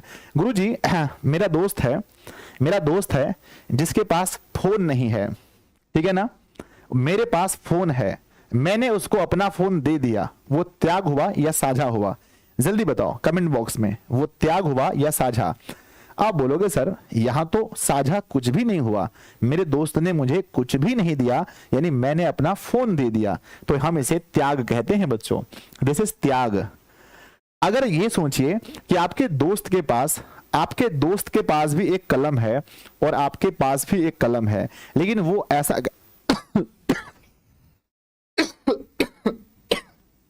सॉरी बच्चों, आपके दोस्त के पास भी सेम कलम है और आपके पास भी सेम कलम है, पर आपके दोस्त को ऐसा लगता है कि मतलब कि आपका कलम अच्छा है और आपने अपना कलम उसको दे दिया। जैसे ये समझो बच्चों, ये कलम समझो, ये कलम आपके दोस्त का है और ये कलम आपका है, आपने इसको कलम दे दिया और ऐसे करके ऐसे हो गया। बस एक दूसरे का काम चलाने के लिए हम बच्चों क्या करते हैं, हमने उसको दिया और उससे हमने लिया, इसको क्या कहेंगे?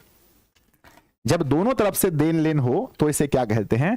तो बच्चों इसे कहते हैं साझा। क्या कहते हैं? साझा, ठीक है ना। त्याग को बच्चों, है ना, तो एक है त्याग और दूसरा क्या है? साझा। ठीक है। त्याग को हम लोग अगर अच्छे से बोलें साइंस की भाषा में तो हम इसे स्थानांतरण बोलते हैं। क्या बोलते हैं? स्थानांतरण कहते हैं। क्या बोलते हैं? स्थानांतरण। ये बच्चों स्थानांतरण तो मतलब कि अपना इलेक्ट्रॉन दे देना। ठीक है। तो प्यारे बच्चों कौन सा ऐसा बंधन है जिसमें जिसमें जिसमें एक तत्व अपना इलेक्ट्रॉन त्याग कर देता है, जिसमें एक तत्व अपना इलेक्ट्रॉन त्याग कर देता है। तो बच्चों यहां पर इलेक्ट्रॉन का क्या होगा? यहां इलेक्ट्रॉन का त्याग होगा, है ना, यहां इलेक्ट्रॉन का त्याग होगा। जबकि प्यारे बच्चों यहां पर सहसंयोजक बंधन में क्या होगा? यहां पर गुरुजी त्याग नहीं होगा, यहां पर क्या होगा? साझा होगा। साझा यानी कि ना यहां पर साझा होगा, यानी वो उसको एक्सचेंज होगा। हाँ सही बोला, ये उसको देगा और वो इससे लेगा। तो प्यारे बच्चों एक रासायनिक बंधन है और दूसरा सहसंयोजक बंधन है। चलिए अब आप पढ़ना चाहेंगे? यस, तो आगे बढ़ जाएं। हाँ सर बढ़ जाइए, आगे बढ़ते हैं बच्चों। अब अगला हमारा टॉपिक होगा देखो कितना मजा आता है लिखकर पढ़ाने में। अगला होगा वैद्युत या आयनिक रासायनिक बंधन, है ना, रासायनिक बंधन। प्यारे बच्चों अब आपके मन में एक सवाल आता होगा, कितने बच्चों के मन में सवाल है कि सर आखिर ये बंधन बनाना जरूरी क्या है? बताओ, नहीं आता सवाल मन में कि सर ये क्या फालतू का बन रहा है बंधन, क्यों बंधन बनाएगा लोग? बताइए अब ये बंधन बनाना क्यों जरूरी है? सबसे पहले मेरे क्वेश्चन का कोई जवाब दे दो कि सर ये बंधन बनाना क्यों जरूरी है? क्यों जरूरी है बंधन? आखिर क्यों बने, क्यों जरूरी है बच्चों बंधन बनाना?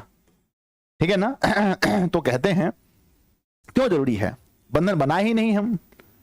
तो मेरे बच्चे बंधन बनाना क्यों जरूरी है? सबसे पहला आंसर किसका आता है मैं देखना चाहता हूं। सर अष्टक नियम को पूरा करने के लिए। वाह भाई क्या पढ़ते हो मेरे बच्चे, है ना, ऐसे बच्चे होने चाहिए। ठीक है ना, हाँ अष्टक होने के लिए सर, बहुत बढ़िया, अस्थाई होने के लिए। वाह वाह राखी कुमारी बहुत बढ़िया मेरी बच्ची, बहुत बहुत अच्छा। ठीक है ना, कहते हैं अपना अष्टक पूरा करने के लिए, अस्थाई होने के लिए। बच्चों जब तक, अब बोले सर ये कौन कौन अस्थाई तत्व हैं? देखो जिसके बाहरी कक्ष में एक भी इलेक्ट्रॉन नहीं है समझो वो अस्थाई है। सच में सर? हाँ सर हीलियम अस्थाई है, हाँ हीलियम अस्थाई है, उसके बाहर में कोई है ही नहीं। सर ये नियोन अस्थाई है, हाँ 2 8 नियोन की परमाणु संख्या 10 होती है, नियोन अस्थाई है। क्या बात करते हैं सर? आर्गन अस्थाई है, आर्गन का देख लो कितनी, सॉरी ना, पोटेशियम अस्थाई है। जिसके भी बच्चों बाह्यतम अष्टक पूरा करने के लिए, पहली बात है कि ये बंधन बनते क्यों हैं, तो आंसर है बच्चों कि अष्टक पूरा करके अस्थाई होने के लिए, अष्टक पूरा करके अस्थाई होने के लिए ये सभी या तो अपने इलेक्ट्रॉन का त्याग करते हैं या बच्चों एक दूसरों से साझा करते हैं। जब त्याग होगा तो कौन सा बंधन बनेगा गुरुजी? त्याग होगा तो वैद्युत संयोजक बंधन बनेगा। और अगर साझा होगा तो क्या बनेगा? साझा होने पर प्यारे बच्चों वहां पर बनेगा हमारा कौन सा, है ना, साझा होने पर बनेगा हमारा सहसंयोजक बंधन। तो आइए बच्चों देखते हैं, वैद्युत वाले को पढ़ते हैं। स्थानांतरण, देखो त्याग का मैंने क्या बोला था? स्थानांतरण। तो आइए बच्चों पढ़ते हैं वैद्युत या आयनिक बंधन किसे कहते हैं। लिखिए कॉपी में, जल्दी से लिखिए, किसे कहते हैं, किसे कहते हैं, किसे कहते हैं। देखते हैं सबसे पहले कौन याद करता है, किसे कहते हैं। यहीं पर याद होना चाहिए, नहीं तो बहुत पीटेंगे। आंसर देखो, क्या लिखोगे आंसर? कहते हैं वैद्युत या आयनिक रासायनिक बंधन किसे कहते हैं? कहते हैं दो परमाणुओं के बीच, अच्छे ले ना, दो परमाणुओं के बीच बच्चों क्या ये फिक्स है कि कोई एक ही इलेक्ट्रॉन का त्याग करेगा, या ऐसा भी हो सकता है कि एक से ज्यादा इलेक्ट्रॉन को त्याग कर दे? तो सर कहते हैं कि दो परमाणुओं के बीच एक या एक से अधिक, एक या एक से अधिक भी हो सकता है सर। ठीक है ना, कहते हैं कि दो परमाणुओं के बीच एक या एक से अधिक, दो परमाणुओं के बीच एक या एक से अधिक इलेक्ट्रॉनों के त्याग को क्या बोलते हैं? स्थानांतरण। इलेक्ट्रॉनों के स्थानांतरण दोनों हो गए, स्थानांतरण से बनने वाले बंधन को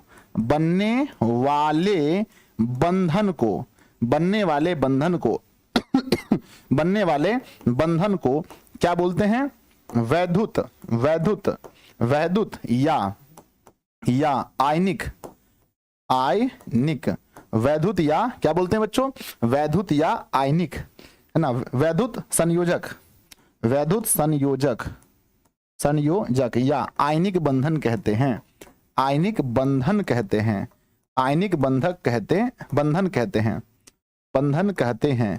कितने ऐसे बच्चे हैं जिनको याद हुआ, हाथ उठाओ जल्दी से, कॉपी में खुद से लिखा भी, और कितने ऐसे बच्चे हैं जिसको याद हो गया, हाथ उठाओ सबसे पहले कि सर हम कल लिख देंगे, सर कल पूछ ले, अभी पूछ ले, हम बता देंगे सर। कहते हैं कि दो परमाणुओं के बीच में दो परमाणुओं के बीच में एक या एक से अधिक भी हो सकता है, इलेक्ट्रॉनों के स्थानांतरण से, मतलब कि दे दिया, बात खत्म, स्थानांतरण मतलब त्याग से बनने वाले बंधन को वैद्युत संयोजक या आयनिक बंधन कहते हैं। ये कितने बच्चों को याद हो गया? लगभग सब कह रहा गुरुजी हमको सबसे पहले हो गया।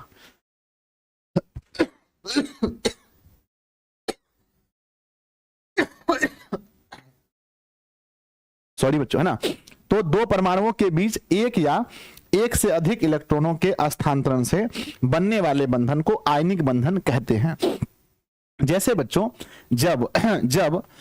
जब सोडियम और क्लोरीन के बीच में होगा, तो पहले ये बताओ कि सोडियम के बाह्यतम कक्ष में कितने इलेक्ट्रॉन हैं। जब सोडियम और क्लोरीन के बीच में ये बंधन बनेगा, जैसे बच्चों सोडियम क्लोरीन के बीच में बनाते हैं, NaCl के बीच बनेगा, तो सोडियम के बाह्यतम कक्ष में कितने इलेक्ट्रॉन है बताओ, है ना। तो सोडियम के देखेंगे तो सोडियम की परमाणु संख्या 11 होता है, तो 2, 8 और 1, इसके बाहरी कक्ष में 1 इलेक्ट्रॉन है। जबकि क्लोरीन के देखेंगे, क्लोरीन की परमाणु संख्या 17 होती है, तो क्लोरीन में देखेंगे तो 2, 8, 10 और 7, 17 इसके साथ हैं। तो प्यारे बच्चों यहां पर क्या होगा, ऐसे में आपको पता है कि धातु इसमें कौन सा है, पहले ये बताओ दोनों में धातु कौन सा है, तो आप कहेंगे सर सोडियम धातु है। और बच्चों आपको पता है कि धातु में इलेक्ट्रॉन त्यागने के गुण होते हैं, इसलिए धातु परमाणु, है ना, धातु के जो परमाणु हैं वो धनायन होते हैं, यानी यहां पर त्याग कौन करेगा बताओ, जल्दी बताओ, जिसके पास कम है। और यहां पर धातु, है ना, धातु ये बच्चों एक इलेक्ट्रॉन का त्याग कर देगा, ये एक इलेक्ट्रॉन का त्याग कर देगा, और वो एक इलेक्ट्रॉन कौन ले लेगा बताओ, और वो एक इलेक्ट्रॉन कौन ले लेगा, अधातु, क्योंकि अधातु बच्चों, अधातु का काम है इलेक्ट्रॉन को ग्रहण करना। ये क्या करता है, इलेक्ट्रॉन को ग्रहण करता है, और ये प्यारे बच्चों त्याग करता है। तो एक इलेक्ट्रॉन इसको दे देगा, तब इसके पास हो जाएंगे 8, है ना, इसके पास क्या हो जाएंगे 8। इसीलिए बच्चों सोडियम और क्लोरीन को आप हरदम साथ साथ में देखते होंगे, किसका फायदा है बताओ, सोडियम और क्लोरीन को आप हरदम सटले सटले देखते होंगे, तो इसमें फायदा किसका है सर इसमें फायदा है क्लोरीन का, ठीक है बच्चों। ये दोनों सट ही नहीं सकते हैं, तो अगर आपसे पूछा जाए कि NaCl में कौन सा आबंध बना है या कौन सा बंधन है, ठीक है, बंधन का ही दूसरा नाम है बच्चों आबंध। क्या नाम है, आबंध। तो बताइए कि यहां पर बच्चों कौन सा आबंध बना, सॉरी यहां पर कौन सा आबंध है, तो आप कहेंगे सर ये आयनिक, है ना, इसको क्या बोलते हैं वैद्युत, वैद्युत संयोजक, वैद्युत संयोजक, या बच्चों कह सकते हैं कि आयनिक बंधन है, ठीक है ना। तो यहां पर NaCl के पास कौन सा बंधन है, तो है ना यहां पर आयनिक बंधन है। दूसरा देखते हैं बच्चों, दूसरा देखते हैं कैल्शियम ऑक्साइड, है ना। कैल्शियम ऑक्साइड को अगर हम देखें, कैल्शियम ऑक्साइड को, तो मेरे बच्चे ध्यान से देखना, हमने लिखा कैल्शियम ऑक्साइड, ठीक है ना। कैल्शियम ऑक्साइड में अगर आप देखेंगे तो यहां पर देखिए कैल्शियम को देखते हैं, कैल्शियम, कैल्शियम की परमाणु संख्या 20 होती है, तो ये 2 हैं और ये 8 हैं और 8 हैं और 2 हैं। इसके बाह्यतम कक्ष में कितने इलेक्ट्रॉन है, देखो बंधन बनाने में हमेशा कौन से इलेक्ट्रॉन भाग लेते हैं, तो आप कहेंगे सर जो बाह्यतम कक्ष में होते हैं, जो बाहरी कक्ष में इलेक्ट्रॉन होते हैं वही भाग लेते हैं। और ऑक्सीजन की परमाणु संख्या बच्चों 8 होती है, तो ऑक्सीजन 2 और 6 होता है। इसमें धातु कौन है बताइए, इसमें धातु कौन है, तो सर इसमें धातु है, इसमें धातु है ये, है ना, ये है धातु। ये जो धातु है बच्चों, तो ये करेगा इलेक्ट्रॉन का त्याग, और ऑक्सीजन आप सभी को पता है कि ये अधातु है, और ये करेगा बच्चों ग्रहण, ये करेगा ग्रहण। तो ये क्या करेगा, अपना 2 इलेक्ट्रॉन इसको दे देगा, तो ये इसके अष्टक पूरा होने के लिए अपना 2 इलेक्ट्रॉन वो त्याग कर देगा। इसीलिए बच्चों आप दोनों को हमेशा साथ साथ देखते होंगे। कैल्शियम ऑक्साइड, बच्चों कैल्शियम ऑक्साइड के बीच में जो बंधन बना है, जिस बंधन के कारण ये दोनों जीवन तक साथ मरने ना जीने मरने का कसम खाया है, इस बंधन का नाम बताओ, किस बंधन के कारण बच्चों इन्होंने इन्होंने जीवन भर साथ मरने का कसम खाया है जीने का। तो बच्चों इसका नाम है आयनिक या वैद्युत, दोनों एक ही का नाम है। तो बच्चों इसके बीच में आयनिक बंधन बना है। कौन सा बंधन बना है? तो गुरुजी आयनिक बंधन बना है, और ये बंधन धातु और अधातु के बीच में ही बनता है। दूसरा बच्चों सोडियम मोनोऑक्साइड को देखते हैं, ठीक है ना। अब देखते हैं अच्छा बच्चों क्या देखो, क्या हमेशा एक ही इलेक्ट्रॉन का त्याग होता है? नहीं सर, एक नहीं दो इलेक्ट्रॉन का त्याग हुआ है। अगर हम देखते हैं बच्चों सोडियम मोनोऑक्साइड को देखते हैं, ये है सोडियम मोनोऑक्साइड। बच्चों सोडियम मोनोऑक्साइड में दो सोडियम को हम लेंगे, एक है ना, सोडियम के नीचे 2 लिखा है, इसका मतलब सोडियम को हम 2 बार लेंगे। सोडियम का 11 होता है, तो 2, 8 और 1, इसके बाहरी कक्ष में 1 इलेक्ट्रॉन है। फिर एक सोडियम लेते हैं, इसमें भी 11, इसके भी बाह्यतम कक्ष में 1 इलेक्ट्रॉन है, ध्यान से देखना। जबकि बच्चों ऑक्सीजन जो है, ऑक्सीजन के बाह्यतम कक्ष में कुल 6 इलेक्ट्रॉन है। अब बच्चों इसको पूरा करने के लिए, इसको अपना अष्टक पूरा करने के लिए कितने इलेक्ट्रॉन चाहिए? तो इसको अपना अष्टक पूरा करने के लिए अभी 6 है ना, तो इसको अष्टक पूरा करने के लिए 2 इलेक्ट्रॉन चाहिए। तो वो दोनों इलेक्ट्रॉन किससे लेगा? तो सोडियम के पास बाह्यतम कक्ष में 1 इलेक्ट्रॉन है, और फिर सोडियम के पास 1 इलेक्ट्रॉन है, और जबकि ऑक्सीजन के पास बाहर में 6 इलेक्ट्रॉन है, 3, 4, 5, 6। तो ये इसका दोनों इलेक्ट्रॉन खींच लेगा बच्चों, है ना। ये दोनों इलेक्ट्रॉन अपनी ओर ले लेगा, और ये 6 और 2 क्या बन जाएगा? 8 हो जाएगा। इससे इसका अष्टक पूरा हो जाएगा। इसलिए क्या ये एक सोडियम यानी सोडियम के एक परमाणु के साथ अगर ये बंधन बनाता, तो क्या वो बंधन सक्सेसफुल होता? क्या बंधन बच्चों सक्सेसफुल होता? नहीं सर, एक परमाणु के साथ में सक्सेसफुल नहीं होता, क्योंकि सोडियम के एक परमाणु को एक ही इलेक्ट्रॉन त्यागने की क्षमता है, और एक इलेक्ट्रॉन लेने से 6 और 1 7 होता, तो बंधन बन ही नहीं पाता। इसीलिए ये सोडियम के 2 परमाणुओं के साथ बंधन बनाता है। इसलिए बच्चों इसका फार्मूला होता है Na2O, सोडियम मोनोऑक्साइड, ठीक है ना। तो ये उदाहरण थे बच्चों, ये कौन सा बंधन था? ये आयनिक बंधन था। एक और उदाहरण अगर मैं आपको देना चाहूं मेरे बच्चे, एक है ना, 1-2 उदाहरण और देना चाहूं, तो आप लोग क्या उस उदाहरण को देखना चाहेंगे? बताइए, समझ गए या फिर और देना है? समझ गए बच्चों या और देना है ना। कैल्शियम ऑक्साइड हो गया, मोनोऑक्साइड हो गया, और भी बहुत सारे उदाहरण हैं बच्चों, बहुत सारे। MgCl2 देख लेंगे, मैग्नीशियम क्लोराइड देख लीजिए, मैग्नीशियम क्लोराइड। अगर हम मैग्नीशियम क्लोराइड को देखते हैं, MgCl2, तो यहां पर भी बनेगा। बहुत सारे उदाहरण आपको देखने को मिलेंगे, ठीक है। तो चलिए अब अगले बंधन में चलें, छोड़ दें इसको, क्योंकि मुझे आगे भी पढ़ाना है बच्चों, पूरा बंधन आज खत्म करना है। आगे बढ़ जाएं। यस, अगला बंधन का नाम बताइए। अगला बंधन का नाम है बच्चों, ये बहुत इंपॉर्टेंट है, सह संयोजक बंधन। सह मतलब है ना, सह संयोजक बंधन। तो प्यारे बच्चों, क्या यहां पर स्थानांतरण होगा या एक दूसरे को साझा किया जाएगा? तो प्यारे बच्चों आइए हम पढ़ते हैं इसके बारे में। कहते हैं जब दो परमाणु लिखिए बच्चों, लिखिए, आंसर लिखिए। क्वेश्चन है सह संयोजक बंधन किसे कहते हैं? ये क्वेश्चन एग्जाम में आता है कि सह संयोजक बंधन किसे कहते हैं। तो बच्चों लिखना शुरू कीजिए। कहते हैं जब दो परमाणु आपस में,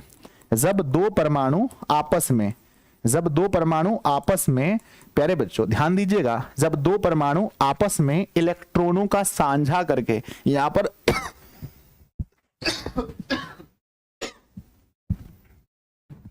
जब 2 परमाणु आपस में इलेक्ट्रॉनों का साझा करके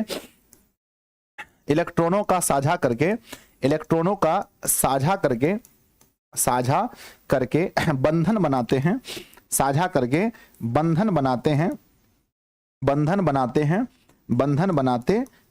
कॉमा, तो इसे है ना बनाते हैं, तो इस बंधन को क्या कहते हैं बच्चों? बताइए, इस बंधन को सह संयोजक बंधन कहते हैं। सह संयोजक बंधन कहते हैं, प्यारे बच्चों अब ये बताओ, इसमें एक परमाणु का फायदा है ना, एक परमाणु का फायदा है या दोनों परमाणु का फायदा है? कहेंगे गुरुजी यहां पर दोनों परमाणु का फायदा है, क्योंकि यहां एक दूसरे को साझा करना है, यानी जितना लेना है उतना देना है। याद रखना, ज्यादा कम भी नहीं होगा, यानी जितना देना है, याद रखना बच्चों, जितना देना है उतना लेना है। ठीक है, यहां पर हिसाब बराबर है, जितना देना है उतना लेना है, याद रखना, जितना देना है उतना लेना है, जितना देना है उतना लेना है, जितना देना है उतना लेना है। यहां ना तो कम होगा और ना तो ज्यादा होगा। तो वह है ना, जब दो परमाणु आपस में इलेक्ट्रॉनों का साझा करके बंधन बनाते हैं तो हम इसे बच्चों, हम इसे सह संयोजक बंधन कहते हैं। कितने बच्चों को यहीं पर याद हो गया? यस सर, हमें तो यहीं पर याद हो गया। आइए बच्चों उदाहरण देखते हैं। देखिए हाइड्रोजन जो है, हाइड्रोजन जैसे बच्चों, हाइड्रोजन अगर H2 है, अगर ये H2 बंधन बनाता है तो हाइड्रोजन के बाह्यतम कक्ष में कितने इलेक्ट्रॉन होते हैं? तो आप कहेंगे सर हाइड्रोजन के बाह्यतम कक्ष में एक इलेक्ट्रॉन होते हैं, क्योंकि हाइड्रोजन सबसे पहला तत्व है। तो एक इलेक्ट्रॉन हाइड्रोजन में होता है, एक इलेक्ट्रॉन, और दूसरा हाइड्रोजन एक और लेते हैं तो इसमें भी होता है एक इलेक्ट्रॉन। अब ये क्या करता है, एक इलेक्ट्रॉन इसके साझा कर लेता है, तो ये हो गया 2 और यहां पर भी हो गया 2। तो प्यारे बच्चों तब ये बनाता है, मिलकर के बनाता है H2। क्या बनाता है? H2, अपने अष्टक को पूरा करने के लिए। लेकिन बच्चों इसका अष्टक 2 भी हो सकता है, क्योंकि पहले कक्ष में 2 इलेक्ट्रॉन होते हैं, ठीक है। तब ये H2 बना। तो H2 जो है इसमें कौन सा बंधन है? तो आप बोलोगे सर कि यह है सह संयोजक बंधन। सह संयोजक बंधन प्यारे बच्चों यह है सह संयोजक बंधन। अब हम आगे देखते हैं, अब हम आगे देखते हैं। आपने ऑक्सीजन को भी अकेले नहीं देखा होगा, आपने ऑक्सीजन को भी हमेशा साथ में ही देखा होगा। तो अब बच्चों हम लेते हैं O2। क्या लेते हैं? O2। अब बताइए ऑक्सीजन के बाह्यतम कक्ष में, मैं बाह्यतम शब्द क्यों यूज कर रहा हूं? क्योंकि सर बंधन बनाने में बाहरी कक्ष के इलेक्ट्रॉन ही भाग लेते हैं, भीतर वाले नहीं लेते हैं। तो बच्चों ऑक्सीजन के बाह्यतम कक्ष में कितने इलेक्ट्रॉन होते हैं?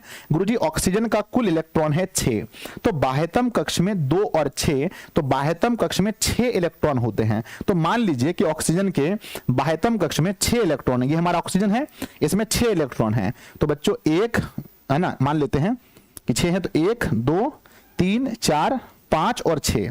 एक और ऑक्सीजन लेते हैं, यहां पर भी हमारे पास बाह्यतम कक्ष में 6 इलेक्ट्रॉन है, 1 2 3 4 5 6। अब प्यारे बच्चों अष्टक पूरा करने के लिए कितने कितने इलेक्ट्रॉन को लेन देन होगा? जितना देगा उतना लेगा। कितने कितने इलेक्ट्रॉन का लेन देन होगा? तो आप कहेंगे सर देखिए 6 है, अष्टक पूरा करने में 8 लगते हैं, तो 2 इलेक्ट्रॉन प्यारे बच्चों इसका लिया जाएगा, तो ये 8 हो गया, और 2 इलेक्ट्रॉन इसका लिया जाएगा। तो जितना देना है उतना ही लेना है। तो प्यारे बच्चों यहां पर कौन सा बंधन बना? तो यहां पर भी बच्चों, यहां पर भी सह संयोजक बंधन बना, जहां पर किसी एक का फायदा नहीं हुआ, जहां पर दोनों का फायदा हुआ, और यहां 2-2 इलेक्ट्रॉन का साझा हुआ। बच्चों सह संयोजक बंधन जो है इसके और अलग अलग नाम होते हैं। अगर बच्चों एक इलेक्ट्रॉन का साझा हुआ तो हम इसे क्या बोल सकते हैं? एक बार बताइए गुरुजी। अगर एक इलेक्ट्रॉन का साझा हुआ तो हम इसको प्यार से कहेंगे एकल सह संयोजक बंधन। क्या बोलेंगे? एकल सह संयोजक बंधन। एकल सह संयोजक बंधन। अगर बच्चों 2 इलेक्ट्रॉन का साझा हुआ, अगर 2-2 इलेक्ट्रॉन का साझा हुआ तो हम इसे क्या कहेंगे? अगर 2-2 इलेक्ट्रॉन का साझा हुआ तो हम इसे द्विक सह संयोजक बंधन कहेंगे। 2-2 इलेक्ट्रॉन का हुआ बच्चों तो हम इसे कहेंगे द्विक सह संयोजक बंधन। द्विक सह संयोजक बंधन, द्विक सह संयोजक बंधन। इस चीज को याद रखना बच्चों, अगर 2 इलेक्ट्रॉन का साझा हुआ तो हम इसे द्विक सह संयोजक बंधन कहेंगे। अगर बच्चों 3 इलेक्ट्रॉन के लिए बंधन बनता है, जैसे मान लीजिए नाइट्रोजन अणु, आपने नाइट्रोजन गैस को N2 देखा होगा। बच्चों नाइट्रोजन के बाह्यतम कक्ष में कितने इलेक्ट्रॉन होते हैं? आप कहोगे सर नाइट्रोजन है ना, नाइट्रोजन देखते हैं hydrogen, helium, lithium, beryllium, boron, carbon, nitrogen. 7 इसकी परमाणु संख्या होती है। इसकी परमाणु संख्या बच्चों 7 होती है। तो अगर मैं देखता हूं कि अगर इसकी परमाणु संख्या 7 है तो अगर हम इसको तोड़ेंगे तो पहला कक्ष में 2, दूसरे में 5, यानी इसके बाह्यतम कक्ष में 5 इलेक्ट्रॉन होते हैं। तो एक नाइट्रोजन लीजिए N बच्चों, इसके बाह्यतम कक्ष में 5 इलेक्ट्रॉन दीजिए, 1 2 3 4 5। एक फिर से लीजिए नाइट्रोजन, इसके बाह्यतम कक्ष में 5 इलेक्ट्रॉन दीजिए, 1 2 3 4 5। अब बच्चों इसको अष्टक पूरा करने के लिए कितने इलेक्ट्रॉन का साझा करना पड़ेगा, यानी कितना इलेक्ट्रॉन देना पड़ेगा और कितना इलेक्ट्रॉन लेना पड़ेगा? तो आप बोलोगे गुरुजी इसको अष्टक पूरा करने के लिए 3 इलेक्ट्रॉन देने पड़ेंगे, ठीक है 3। तो सर ऐसे क्यों बनाया आपने? ऐसे बना देते, 3 बना देते, यहां 3 है ना। तो मेरे बच्चे इसको 3 इलेक्ट्रॉन देना पड़ेगा और इसको 3 इलेक्ट्रॉन लेना पड़ेगा। यानी ये 3 इलेक्ट्रॉन के लिए एक दूसरे से साझा करेगा। और बच्चों इसके बीच में भी जो बंधन है ये बच्चों सह संयोजक बंधन है, सह संयोजक बंधन है। और आप एक चीज और देखेंगे कि बच्चों यहां 3 इलेक्ट्रॉन के लिए साझा हो रहा है, तो इसके बीच में कैसा बंधन बना है? तो आप कहेंगे सर 3 इलेक्ट्रॉन के लिए साझा हो तो हम इसे त्रिक सह संयोजक बंधन, क्या बोलेंगे? त्रिक सह संयोजक बंधन कहेंगे, त्रिक सह संयोजक बंधन कहेंगे। और प्यारे बच्चों आप देख सकते हैं ये जो है एग्जाम में पूछा जाता है कि ऑक्सीजन के बीच में कौन सा बंधन होता है। तो बच्चों ये 3 ऑब्जेक्टिव क्वेश्चन बहुत इंपॉर्टेंट है। पूछा जाएगा कि हाइड्रोजन के बीच में कैसा बंधन है, हाइड्रोजन के बीच में कैसा बंधन है, ये पूछा जाता है। हाइड्रोजन H2 होता है। पूछा जाता है मेरे बच्चे कि ऑक्सीजन के बीच में कैसा बंधन होता है, तो ऑक्सीजन का फार्मूला O2 होता है। और ये भी पूछा जाता है कि बताना मेरे बच्चे ऑक्सीजन के बाद में नाइट्रोजन के बीच में कैसा बंधन होता है, तो नाइट्रोजन का फार्मूला N2 होता है। ध्यान से आपने देखा है कि हाइड्रोजन जो बंधन बनाता है वो एक एक इलेक्ट्रॉन के लिए बनाता है, तो इसके बीच में एकल बंधन पाया जाता है। एकल बंधन को ही आबंध कहते हैं, तो एकल आबंध भी कह सकते हैं। और इसके बीच में 2-2 इलेक्ट्रॉन का है तो हम इसे द्विक आबंध कहते हैं। और इसके बीच में बच्चों इसे हम लोग कहते हैं त्रिक आबंध, क्या बोलते हैं? त्रिक आबंध कहते हैं। ये आप बढ़िया से याद रखना प्यारे बच्चों। अगर आपको 100% बहुत अच्छे से याद है तो मुझे बताओ गुरुजी ये मुझे समझ में आ गया। सर हम इसे अंग्रेजी में सिंगल बॉन्ड, डबल बॉन्ड और ट्रिपल बॉन्ड कहते हैं। सिंगल बॉन्ड, डबल बॉन्ड और ट्रिपल बॉन्ड भी कहते हैं अंग्रेजी वाले बच्चे, ठीक है। हम उम्मीद करते हैं कि आपको ये बहुत अच्छे से, बहुत सुकून से मेरे प्यारे बच्चों समझ में आया होगा, ठीक है। एक क्वेश्चन मैं और देता हूं आप बताना मुझे। और बच्चों ये बंधन, सॉरी खांसी के लिए बच्चों, ये बंधन जो है किनके बीच बनता है? तो याद रखना ये बंधन सामान्यतः बच्चों अधातु और अधातु के बीच बनता है। तो मैं आपको कुछ बंधन बताता हूं, आप उसको देखकर बताना कि कौन सा आयनिक बंधन है और कौन सा वैद्युत। देखो आयनिक का ही दूसरा नाम क्या है? ध्यान देना बच्चों, ध्यान दो।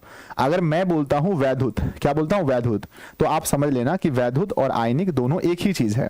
या बच्चों मैं बोलूं आयनिक तो आप समझ लेना वैद्युत, है ना, दोनों एक ही चीज है। ऐसा नहीं बोलना कि आयनिक अलग चीज है गुरुजी और ना आयनिक अलग चीज है गुरुजी और ये वैद्युत अलग चीज है। दोनों मेरे बच्चे दोनों एक ही चीज है, ठीक है ना। बस एक अलग चीज है जिसका नाम है सह संयोजक। क्या नाम है? सह संयोजक, ये अलग चीज है। तो मैं आपके सामने कुछ बंधन रखता हूं और आपको सिलेक्ट करना है नाम। कैसे पहचानोगे? सर पहचानने का एक तरीका है, अगर धातु अधातु होगा सर ध्यान दीजिएगा, अगर सर ध्यान दीजिएगा अगर धातु और प्लस में अधातु होगा गुरुजी तो हम तुरंत कहेंगे सर ये तो वैद्युत है, वैद्युत है, आयनिक है, आयनिक है, आयनिक है। लेकिन मेरे बच्चे अगर धातु, माफ कीजिएगा, अगर अधातु अधातु होगा, अधातु प्लस अधातु होगा, तब कहना कि सर ये तो सहसंयोजक है, सहसंयोजक है, सहसंयोजक है। ये 2 तरीका है बच्चों आपको देखने का, ठीक है। तो आइए है ना पहचानना शुरू कीजिए, ठीक है, पहचानना शुरू कीजिए। मैं आपके सामने कुछ रख रहा हूं। सबसे पहले बच्चों CH4, इसके बीच में कौन सा बंधन बना? दूसरा प्यारे बच्चों मैं आपके सामने रख रहा हूं, है ना C है ना CCl4, ठीक है। तीसरा मैं आपके सामने रख रहा हूं, तीसरा, ठीक है, तीसरा मेरे बच्चे KNO3, ये पहचान के बताओ। चौथा प्यारे बच्चों देख के बताना है CuCl2। अगला बताओ, नेक्स्ट अगला NH3। अगला बच्चों नेक्स्ट NH3 और नेक्स्ट है CaO। अब बताना है कि इसमें कौन कौन सा बंधन बन रहा है, ठीक है। अब प्यारे बच्चों ध्यान दीजिए, उतना तो आप टाइपिंग नहीं कर सकेंगे तो आप समझिएगा, सह संयोजक होगा तो 1 दबाइएगा और अगर वैद्युत ना सॉरी माफ कीजिए, अगर वैद्युत होगा तो 1 दबाइएगा और सह संयोजक होगा तो 2 दबाइएगा, ठीक है। आपके पास 1 और 2 ऑप्शन दिया गया है, आप इसको दबाइए, फटाफट से बताइए स्पीड में कि कौन सा सही उत्तर है बच्चों इसका, ठीक है। तो आप कहेंगे सर ध्यान दीजिए, कार्बन जो है अधातु है और हाइड्रोजन भी अधातु है। अधातु अधातु के बीच में अगर ये चीज हुआ है तो प्यारे बच्चों ये हमारा सह संयोजक होगा, सह संयोजक होगा। बच्चों कार्बन हमारा अधातु है क्योंकि इसके बाह्यतम कक्ष में कार्बन का 6 परमाणु संख्या है। तोड़ेंगे क्योंकि बच्चों आपने पढ़ा था कि धातु के 1 2 3 इलेक्ट्रॉन होते हैं बाहर में 1 2 3 होते हैं। तो मेरे बच्चे ये भी अधातु है तो ये भी 2 होगा। यहां पर देखो पोटेशियम धातु है, के बच्चों यानी पोटेशियम, ये एक धातु है और जहां धातु आ जाए समझो बच्चों 1 नंबर, यानी कि यहां पर आयनिक है। ठीक है, यानी आप यहां पर क्या कह सकते हैं, आयनिक बंधन बना है। बच्चों यहां पर भी कॉपर क्या है, धातु है, तो यहां भी आयनिक बंधन बना है, यानी 1 दबाएंगे। अगला यहां पर N यानी कि नाइट्रोजन, और ये दोनों बच्चों अधातु है, तो यहां पर सहसंयोजक होगा, तो यहां पर 2 होगा। और बच्चों कैल्शियम धातु है तो 1 होगा। ठीक है, अब बताना आपकी कितना क्वेश्चन आपका सही हुआ। टोटल 2 2 4 2 6, मैंने टोटल 6 बंधन बताए। 6 बंधन में से मेरे बच्चों ने कितना बंधन पहचान लिया। अब अनुमति दीजिए जाने की बच्चों, अब मुझे जाने की अनुमति दीजिए, समय बहुत ज्यादा हो गया है। ठीक है समय बहुत ज्यादा हो गया है, मुझे जाने की अनुमति दीजिए ताकि मैं तुरंत बच्चों फिर आपको मैथ पढ़ाने के लिए वापस आऊं। और मुझे मैथ पढ़ाना है बच्चों, आज लंबी क्लास, मुझे खांसी भी है तो धीरे धीरे मैं पढ़ाता हूं। बच्चों आज की क्लास आप लोगों को कितना समझ में आया मुझे बताइए। क्लास कितना समझ में आया? क्लास को सब लोग, और आपका अगर तबीयत खराब होगा बच्चों का, कि गुरुजी मैं रिकॉर्डेड क्लास देख लूंगा, लेकिन मेरा तबीयत खराब होगा तो मैं ऐसा नहीं कह सकता हूं क्योंकि बच्चों मुझे डेली लाइव आना होता है, इसलिए हम कभी हमारा ऐसा जीवन है कि हम कभी कहते हैं कि हमारे पास इतना भी टाइम नहीं है कि हमारा तबीयत खराब हो। दिन भर में बच्चों 5 लाइव क्लासेस लेनी पड़ती है, और ऑफलाइन ऑनलाइन में बहुत अंतर है। ऑनलाइन का एक क्लास भी बच्चों बहुत इंपॉर्टेंट होता है, बहुत तैयारी के साथ आना पड़ता है। ठीक है, क्लास को सब लोग लाइक कीजिएगा, दोस्तों में खूब शेयर कीजिएगा, और आप लोग मुझे जरूर बताइएगा प्यारे बच्चों कि क्लास आपको कैसा लगा। इतना महत्वपूर्ण समय आपने दिया है तो और जरूर मुझे 20 सेकंड दीजिएगा। इस क्लास को खत्म होने के बाद नीचे कमेंट बॉक्स में लिखिएगा क्लास आपको कैसा लगा। सभी के कमेंट्स को मैं पढ़ता हूं बच्चों, सभी के कमेंट्स को पढ़ता हूं तो जरूर, है ना। और देखिए बहुत सारे बच्चों ने पेमेंट किया, उसके बारे में बता देते हैं ना। बहुत सारे बच्चे ने बच्चों मुझे कोर्स के लिए पेमेंट किया है, जब कोर्स में ऑफर था तो बहुत बच्चों ने पेमेंट किया है। लेकिन मेरे बच्चों पेमेंट में क्या हुआ है ना कि हमारा जो व्हाट्सएप है बच्चों वो काम नहीं कर रहा है। हमारा जो व्हाट्सएप है, इतना प्यार है आप लोगों का, इतना प्यार है, इतना मैसेज आया है। सोच के बताओ कितना मैसेज होगा हमारे व्हाट्सएप पर, एक दिन में कितना मैसेज होगा बच्चों। एक दिन में आप लोगों ने व्हाट्सएप पर 5000 प्लस मैसेजेस भेजे हैं लिख करके, जिसकी वजह से हमारा व्हाट्सएप ही काम नहीं कर रहा है, व्हाट्सएप बंद हो गया है बच्चों। इसलिए आप लोगों को जोड़ने में दिक्कत हो रही है, व्हाट्सएप ग्रुप में जोड़ने में दिक्कत हो रही है। मुझे लगता है 100-200 छात्र ऐसे होंगे, 200 प्लस बच्चे ऐसे हैं जिसको नहीं जोड़ा गया है, तो क्षमा चाहते हैं बच्चों। आप हमें समय दीजिए, थोड़ा सा जोड़ दिया जाएगा। और बच्चों आप लोगों ने कहा था गुरुजी हमारा एडमिशन नहीं हुआ, तो आज 12 बजे तक भी वहां पर कोर्स के लिए है। जो बच्चे नहीं लिए हैं तो वो 399 में भी ले सकते हैं, आज रात को वो चीज हट जाएगा। ठीक है, आज हटवा देंगे हम। ठीक है, तो मिलते हैं मैथी क्लास में। आज मैथी क्लास लंबी होने वाली है, तो बच्चों हम मिलेंगे 8:20 से लेकर 10 बजे तक हम लोग मैथ पढ़ेंगे। 10 PM तक आप सभी लोग अभी लाइव आइएगा। थोड़ी देर में पूरा मैथ आज 3.6 पूरा खत्म करना है, तो बहुत अच्छे से थोड़ा सा खा करके आना सब लोग, पानी उनी रखना है पास में। मैं भी थोड़ा कुछ खा पी के ही आऊंगा। बाय बच्चों, सभी को कमेंट नीचे जरूर करना। बाय।